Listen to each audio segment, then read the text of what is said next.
உடன் பிறந்தவனை இணைக்க கர்த்தர் மறுபடியும் செயல்படுவார். ஓ, நல்லா புரியுங்க, நல்லா நான் சொல்றது புரியணும், காதுல சூத்திர வாங்கணும்.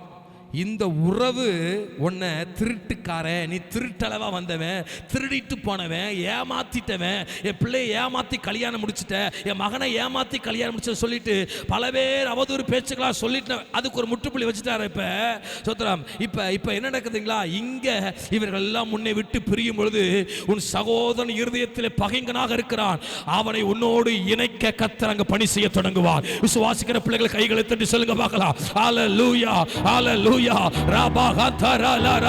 நல்ல கைகளை தட்டி கர்த்தர் நாமத்தை மகிமைப்படுத்தணும். அவங்க தான் வேணாம், நீ இங்கிட்டு வராத, நான் அங்கிட்டு வர மாட்டேன், உறவு முறிஞ்சிச்சு சொல்லி உறவு முறிச்சிட்டு போனா பாத்தீங்களா? கவலைப்படாத, கர்த்தர் ஒரு புதிய பகைத்த உறவை உனக்காய் ஆயத்தம். உனக்கு பரலோகம் இறங்கி இருக்கு. திரும்ப சொல்றேன், பரலோகம், தேவ தூதர்கள் உடன் பிறந்த உனக்கு கூட நிக்கலையா? எதிரா மாறிட்டாங்களா? இல்ல. உனக்கு சப்போர்ட் பண்ண யார் இல்லையா? உன்னை தூக்கி விட யார் இல்லையா? உன்னை ஆசீர்வதிக்க யார் இல்லையா? உனக்கு உதவி செய்ய யார் இல்லையா? கவலைப்படாத, பரலோகத்திலிருந்து தேவ தூதர்களை கர்த்தர் உனக்காய் அனுப்புகிறார்.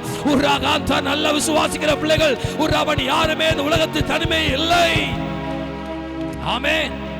எவ்வளவு பெரிய பிரச்சனையா இருந்தாலும் கர்த்தர் சீக்கிரமா சால்வ் பண்ணிடுவார். எவன்கிட்ட பேசுற என்ன நடக்குன்னு ஆண்டவருக்கு தெரியும். சொல்லுங்க பார்க்கலாம். ஆமென்.